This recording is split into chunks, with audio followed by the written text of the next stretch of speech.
മുട്ടുവേദന, നടുവേദന, പെടലി വേദന പ്രായമായവർക്കും എന്നാൽ ചെറുപ്പക്കാർക്കും ഒരുപോലെ അഫക്റ്റ് ചെയ്യുന്ന പല പ്രശ്നങ്ങളാണ് ഇവയൊക്കെ.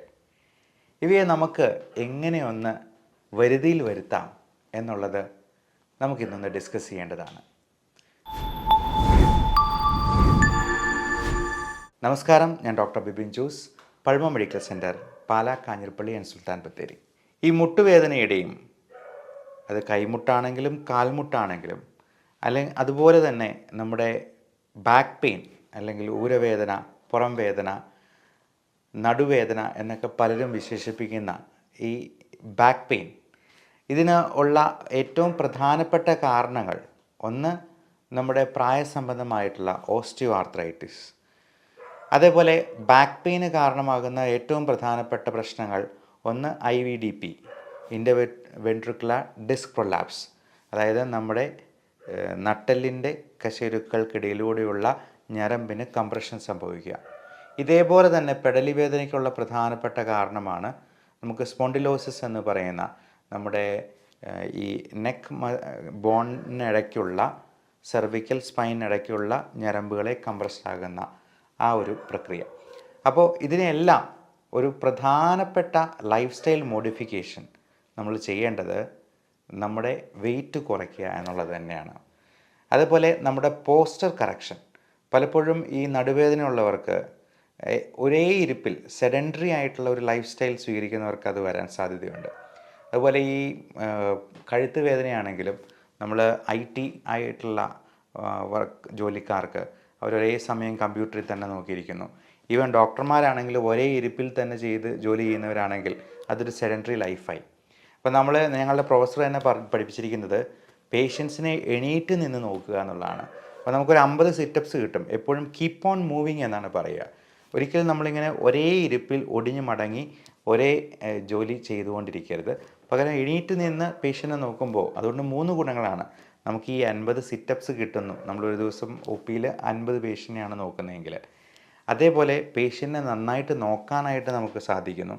പേഷ്യൻറ്റിനും നന്നായി നോക്കി എന്നുള്ളൊരു സംതൃപ്തി ലഭിക്കുന്നു. ഒരു വെടിക്ക് 3 പക്ഷി എന്ന് പറയാം. അതേപോലെ ഇടയ്ക്കിടയ്ക്ക് നമുക്ക് സ്ക്വാറ്റ്സ് എന്ന് പറയുന്ന എക്സസൈസോ അല്ലെങ്കിൽ ഒരു സ്ട്രെച്ചിങ് എക്സസൈസോ ചെയ്യാനായിട്ട് യാതൊരു ബുദ്ധിമുട്ടും ഉണ്ടാവില്ല. നമുക്ക് അതിനൊരു മനസ്സ് കൊടുത്താൽ മാത്രം മതി. അതേപോലെ മുട്ടുവേദനയ്ക്ക് ഏറ്റവും പ്രധാനപ്പെട്ട ഒരു കാരണമാണ് അമിതവണ്ണം. പലർക്കും 100 കിലോ ഭാരമൊക്കെ പാവം 2 മുട്ടുകളും കൂടി വളരെ ബുദ്ധിമുട്ടി നടത്തിക്കൊണ്ടിരിക്കുകയാണ്. അങ്ങനെയുള്ളവർക്ക് വെയിറ്റ് കുറച്ചേ മതിയാകൂ. വെയിറ്റ് കുറയ്ക്കാൻ ഏറ്റവും പ്രധാനമായിട്ടും ശ്രദ്ധിക്കേണ്ടത് നമ്മൾ മധുരം, ബേക്കറി, മൈദ, ഹൈ ഗ്ലൈസിമിക് ഇൻഡെക്സ് ഉള്ള സാധനങ്ങളെല്ലാം കുറയ്ക്കുക. കാർബോഹൈഡ്രേറ്റ്സ്, അരിയാണെങ്കിലും ഗോതമ്പാണെങ്കിലും ഒക്കെ ഇപ്പോൾ കഴിക്കുന്നതിൻ്റെ പകുതി അളവിലേക്കെങ്കിലും മാറ്റുക. കഴിയുമെങ്കിൽ കൂടുതൽ തവിടുള്ള മില്ലറ്റ്സ് പോലുള്ള പല ധാന്യങ്ങളുമുണ്ട്, അതിലേക്ക് മാറുക. നല്ലപോലെ വെജിറ്റബിൾസ്, ഫ്രൂട്ട്സ്, അധികം മധുരമില്ലാത്ത പേരയ്ക്ക, തണ്ണിമത്തൻ, അനാറ് പോലുള്ള ഫ്രൂട്ട്സിലോട്ട് മാറുക. കക്കരിക്ക, നല്ലപോലെ വെള്ളം കുടിക്കുക. ഇതെല്ലാം ഭക്ഷണത്തിന് മുമ്പായിട്ട് കഴിച്ച് തന്നെ നമ്മുടെ ഭക്ഷണം നല്ലപോലെ ക്രമീകരിച്ച് ഇപ്പോൾ കഴിക്കുന്നതിൻ്റെ പകുതിയായിട്ടെങ്കിലും കാലറി ഇൻടേക്ക് നമ്മൾ കാത്തു സൂക്ഷിക്കുക. അങ്ങനെയാണെങ്കിൽ ഒരു കലറി ഡെഫിസിറ്റ് ഡയറ്റിലൂടെ മാത്രമേ നമുക്ക് വെയിറ്റ് കുറയ്ക്കാൻ പറ്റുള്ളൂ. അതോടൊപ്പം ഈ back strengthening exercise, joint strengthening exercise നമുക്ക് ഒരു ഫിസിയോതെറാപ്പിസ്റ്റിൻ്റെ സഹായത്തോടു കൂടി നിങ്ങളുടെ ഡോക്ടറുടെ നിർദ്ദേശപ്രകാരം കൃത്യമായിട്ട് സ്ട്രെച്ചിങ് വ്യായാമങ്ങളും വെയിറ്റ് ട്രെയിനിങ് എക്സസൈസും എയ്റോബിക് എക്സസൈസും ചെയ്ത് നമ്മുടെ വെയിറ്റ് കുറച്ച് എടുക്കുക എന്നുള്ളതാണ് ഇതിനകത്ത് ഏറ്റവും പ്രധാനം. പിന്നെ ഒരുപാട് മുട്ടുവേദനയുള്ളപ്പോൾ, സഹിക്കാൻ പറ്റാത്ത വേദനയുള്ളപ്പോൾ നമുക്ക് ചെയ്യാവുന്നത് ഹോട്ട് ആൻഡ് കോൾഡ് കംപ്രഷൻ. അത് ഇടവിട്ട് 1 മിനിറ്റ് നേരത്തേക്ക് ചൂട് വയ്ക്കുക, പിന്നീട് 1 മിനിറ്റ് നേരത്തേക്ക് തണുപ്പ് വയ്ക്കുക. അപ്പം അതിൻ്റെ ഒരു മെക്കാനിസം തന്നെ നമ്മൾ മനസ്സിലാക്കിയിരിക്കുക. അപ്പം നമ്മൾ ചൂട് കൊടുക്കുമ്പോഴത്തേക്കും ഡയലേറ്റ് ചെയ്യാണ്, ബ്ലഡ് വെസൽസ് എല്ലാം ഡയലേറ്റ് ചെയ്യും. അപ്പോൾ അതിനുശേഷം തണുപ്പ് വയ്ക്കുമ്പോഴത്തേക്കും നമുക്ക് അവിടുത്തെ ആ ഒരു നീർക്കെട്ട് പരമാവധി കുറയ്ക്കാനായിട്ട് പറ്റും. പലപ്പോഴും ഈ ഇൻഫ്ലമേഷനാണ്, നീർക്കെട്ടാണ് ഇതിനകത്തെ ഈ മുട്ടുവേദനയ്ക്കൊരു പ്രധാനപ്പെട്ട കാരണം. അപ്പം ഇത്തരത്തിലുള്ള കാരണങ്ങളെല്ലാം കൃത്യമായിട്ട് ഇവാലുവേറ്റ് ചെയ്യേണ്ടത് വളരെ അത്യാവശ്യമാണ്.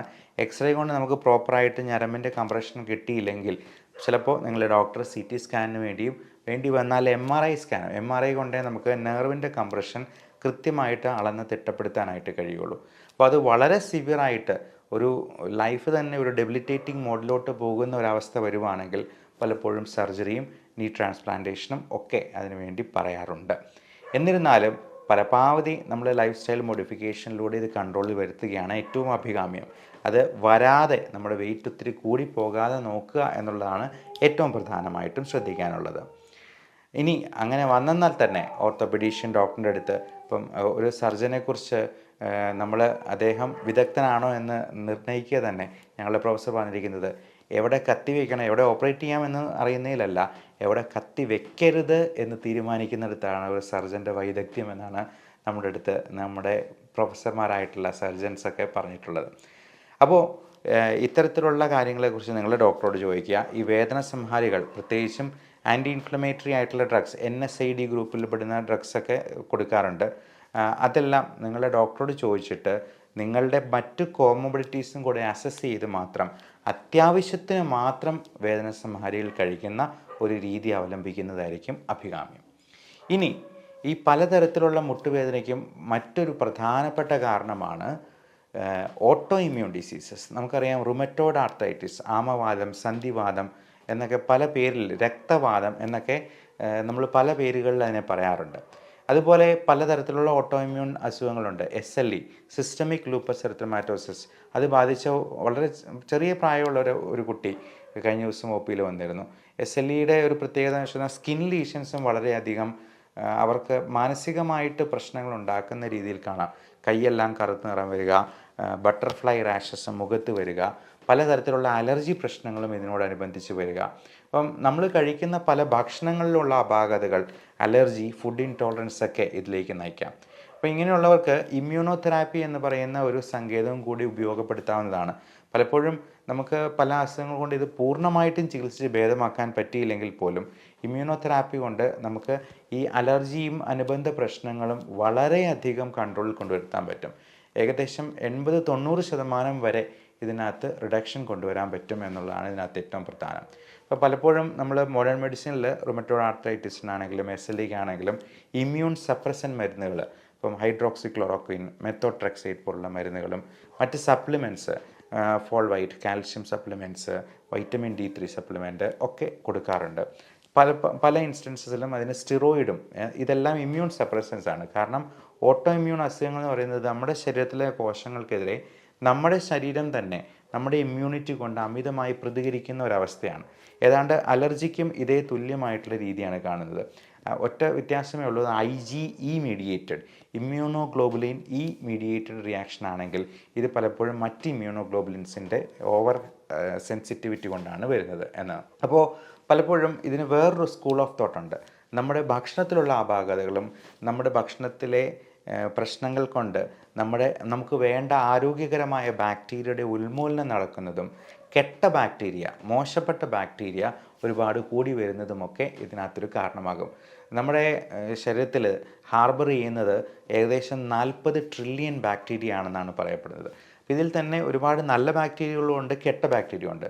നമ്മൾ ആവശ്യമുള്ള ബാക്ടീരിയയെ ഒന്ന് പരിപോഷിപ്പിച്ചെടുക്കുകയും ആവശ്യമില്ലാത്ത ബാക്ടീരിയയെ ഉന്മൂലനം ചെയ്യുകയും ചെയ്യും. അതെങ്ങനെയാണ് സംഭവിക്കുക? നമ്മുടെ ഗട്ട് ക്ലിയർ ആകുന്ന രീതിയിലുള്ള ആൻറ്റിബയോട്ടിക്, പലപ്പോഴും റിഫാമൈസിൻ പോലുള്ള പുതിയ തരത്തിലുള്ള ഗ്യാസ്ട്രോ ഇൻറ്റെസ്റ്റിനൽ ആൻറ്റിബയോട്ടിക്സ് അതിന് കൊടുക്കാറുണ്ട്. അതേപോലെ ഡൈജസ്റ്റീവ് എൻസൈംസ് അതിന് പ്രദാനം ചെയ്യുന്ന വഴി നമ്മുടെ പ്രോപ്പർ ഡൈജഷൻ ഹെൽപ്പ് ചെയ്യാനായിട്ട് അതിനെ സഹായിക്കേണ്ടതുണ്ട്. കൂടാതെ പ്രീ ആൻഡ് പ്രോബയോട്ടിക്സ്, ഇത് രണ്ടും രണ്ട് തരത്തിലുള്ള, ഇപ്പം ലാക്റ്റിക് ആസിഡ് ബാസിലസ് പോലുള്ള ബാക്ടീരിയയും നമുക്ക് ഇപ്പം പഴങ്കഞ്ഞിയിൽ, പുളിപ്പിച്ച പഴങ്കഞ്ഞിയിലും പുളിച്ച തൈരിലുമൊക്കെ നല്ലധികം ലാക്റ്റിക് ആസിഡ് ബാസിലസ് ഉണ്ട്. പക്ഷേ ഇതിനോടൊക്കെ അലർജി ഉണ്ടോ എന്നുള്ളതാണ് നമ്മൾ ആദ്യമേ തന്നെ നോക്കി കണ്ടുപിടിക്കണം. അതിന് പലപ്പോഴും നമ്മളൊരു സ്കിൻ പ്രിക് ടെസ്റ്റാണ് അവലംബിക്കുക. കയ്യിൽ തന്നെ അതിൻ്റെ ഓരോന്നിൻ്റെയും സെൻസിറ്റിവിറ്റി നോക്കി കൃത്യമായിട്ട് മെഷർ ചെയ്ത് നമുക്ക് പറ്റാത്ത ഫുഡ് മാറ്റി വയ്ക്കുകയും പറ്റുന്ന ഫുഡ് നല്ല അളവിൽ തന്നെ കൊടുക്കുകയും അതിൻ്റെ ഡൈജഷന് വേണ്ടിയിട്ടുള്ള കാര്യങ്ങളെല്ലാം ചെയ്യുകയും ഇതിന് വളരെ വളരെ അത്യാവശ്യമാണ്. എന്നിരുന്നാലേ ഇത്തരത്തിലുള്ള റുമറ്റോയ്ഡ് ആർത്രൈറ്റിസ്, സന്ധിവാതം, ആമവാതം തുടങ്ങിയ പ്രശ്നങ്ങളും നമുക്ക് പൂർണ്ണമായിട്ടും ചികിത്സിച്ച് ഭേദമാക്കാൻ കഴിയുകയുള്ളൂ എന്നുള്ള ഒരു സ്കൂൾ ഓഫ് തോട്ട് കൂടി ഇതിനകത്തുണ്ട് എന്നുള്ളത് പ്രത്യേകം ഇത്തരണത്തിൽ ഓർമ്മിപ്പിക്കുന്നു. ഇതിൽ നമ്മളെല്ലാവരും മറന്നു പോകുന്ന ഒരു പ്രധാനപ്പെട്ട കാര്യമുണ്ട്, സൈക്കോളജിക്കൽ സപ്പോർട്ട്. പലപ്പോഴും ഇത്തരത്തിലുള്ള ക്രോണിക് ഇൽനെസ് ഉള്ള രോഗികൾക്ക് അവർ മാനസികമായിട്ട് ആകെ തളർന്ന് നിരാശയിലേക്ക് കൊണ്ടുപോകാനുള്ള സാധ്യതയുണ്ട്. പ്രത്യേകിച്ചും ഞാൻ കഴിഞ്ഞ ദിവസം കണ്ട SLE ബാധിച്ച പെൺകുട്ടി വെറും 25 വയസ്സിനുള്ളിൽ തന്നെ ഇത്തരത്തിലുള്ളൊരു മാരകമായിട്ടുള്ള ക്രോണിക് ഇൽനെസ്സിന് അടിപ്പെട്ട് പോകുക എന്ന് പറയുന്നത് അവരെ സംബന്ധിച്ചിടത്തോളം ചിലപ്പോൾ അക്സെപ്റ്റബിൾ ആയിരിക്കത്തില്ല. അങ്ങനെയുള്ളവർക്ക് നല്ല ഒരു സൈക്കോളജിക്കൽ സപ്പോർട്ടും ആവശ്യമെങ്കിൽ അവർക്ക് അവരുടെ ബയോകെമിക്കൽ ലെവൽസ് നോർമലാക്കുന്ന രീതിയിലുള്ള സൈക്കോളജിക്കൽ ആയിട്ടുള്ള മോഡിഫിക്കേഷൻ വരുത്തുന്ന മെഡിസിൻസും ചിലപ്പോൾ ആവശ്യമായിട്ട് വരും. ഇപ്പം നമുക്കറിയാം സോഡിയം അല്ലെങ്കിൽ പൊട്ടാസ്യം കുറഞ്ഞു പോയെന്നാൽ സോഡിയം അത് കറക്റ്റ് ലെവലിലാക്കുന്നത് സപ്ലിമെൻറ്റ് ചെയ്യുന്നാൽ മാത്രമേ അവരുടെ ആ ബോധക്കേടും ഉന്മാദാവസ്ഥയും ഒക്കെ നമുക്ക് നോർമലൈസ് ചെയ്യാനായിട്ട് കഴിയുള്ളൂ. എന്ന് പറഞ്ഞതുപോലെ നമ്മുടെ ശരീരത്തിലെ ബയോകെമിക്കൽസ് ആയിട്ടുള്ള ഹാപ്പി ഹോർമോൺസ് ആയിട്ടുള്ള endorphin, cytokines, dopamine, serotonin, oxytocin തുടങ്ങിയ ഹോർമോൺസ് എല്ലാം നോർമലൈസ് ചെയ്യണമെങ്കിൽ നമുക്ക് ഇത്തരത്തിലുള്ള മരുന്നുകൾ കൊടുത്ത് മാത്രമേ അത് ചെയ്യാൻ പറ്റുള്ളൂ. അപ്പം അങ്ങനെയുള്ളവരെ നമ്മൾ 1 മണിക്കൂർ നമ്മുടെ വൈദികരെ ആരെ കൊണ്ടെങ്കിലും ഉപദേശിപ്പിക്കുകയോ പ്രായമായവരെ കൊണ്ട് സംസാരിപ്പിക്കുകയോ ഒക്കെ ചെയ്തെന്നാൽ അല്ലെങ്കിൽ ഒരു ചരട് കെട്ടിയെന്നാൽ ശരിയാകുമെന്ന് ധരിക്കരുത്. പലപ്പോഴും ഇവരുടെ ഉറക്കമൊക്കെ വളരെ ഡിസ്റ്റർബ്ഡ് ആകാം, അല്ലെങ്കിൽ ചിലപ്പോൾ ഉറക്കം കൂടുതലായിരിക്കാം, ഭയങ്കര ക്ഷീണമായിരിക്കാം. ഇങ്ങനെയുള്ളവർക്ക് ആ ഒരു സൈക്കോളജിക്കൽ സപ്പോർട്ടും ഫിസിക്കൽ പൾമണറി റീഹാബിലിറ്റേഷനും കൊടുത്തില്ല എന്നുണ്ടെങ്കിൽ അവർക്കൊരു വൊക്കേഷണലി ഒരു റീഹാബിലിറ്റേഷൻ വളരെ അത്യാവശ്യമായിട്ടൊരു ഘടകമാണ്.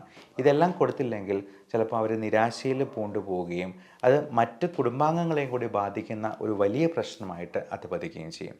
അതുകൊണ്ട് ഇത്തരത്തിലുള്ള മുട്ടുവേദനയും കാലുവേദനയും ബാക്ക് പെയിനും പേശിവേദനയും ഒക്കെ നിസ്സാരമായി തള്ളിക്കളയാതെ അതിന് പിന്നിലുള്ള കാരണങ്ങളെ കൃത്യമായി ഐഡൻറ്റിഫൈ ചെയ്ത് അതിൻ്റെ ഒരു കംപ്ലീറ്റ് ടോട്ടൽ ട്രീറ്റ്മെൻറ്റ് ആ ഒരു ടോട്ടാലിറ്റിയിലേക്ക് എത്തിയെന്നാൽ മാത്രമേ ഈ ട്രീറ്റ്മെൻറ്റ് കൊണ്ട് നമുക്ക് അർഹിക്കുന്ന ഒരു ക്യൂർ ആ പേഷ്യൻറ്റിന് കൊടുക്കാനായിട്ട് പറ്റുള്ളൂ.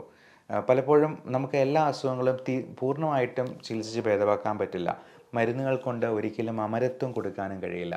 എന്നിരുന്നാലും നമുക്ക് 95% ക്യൂർ ചെയ്യാവുന്ന ഒരു ഇമ്പ്രൂവ്മെൻറ്റ് കൊടുക്കാവുന്ന ഒരു കേസിൽ അതൊരു 10 കാര്യങ്ങൾ ചെയ്യണമെന്നുണ്ടെങ്കിൽ ആ 10ഉം ചെയ്ത് കൊടുക്കുന്നുണ്ട് എന്നുള്ളൊരു ഉറപ്പുണ്ടാവും വരെ നമ്മൾ ഒരു ജോലി ചെയ്യുമ്പോൾ അത് മറ്റൊരാളെ കൊണ്ട് അതിനും ബെറ്ററായിട്ട് ചെയ്യാൻ പറ്റില്ല എന്നൊരു ഉറപ്പും ഉണ്ടാവുന്നവരെ ചെയ്യണം എന്നുള്ളതാണ് പറയുന്നത്.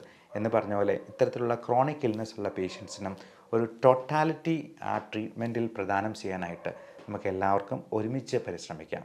Love and regards, doctor Bipin Jose, Pazhama medical centre, Pala, Kanjirappally and Sultan Bathery.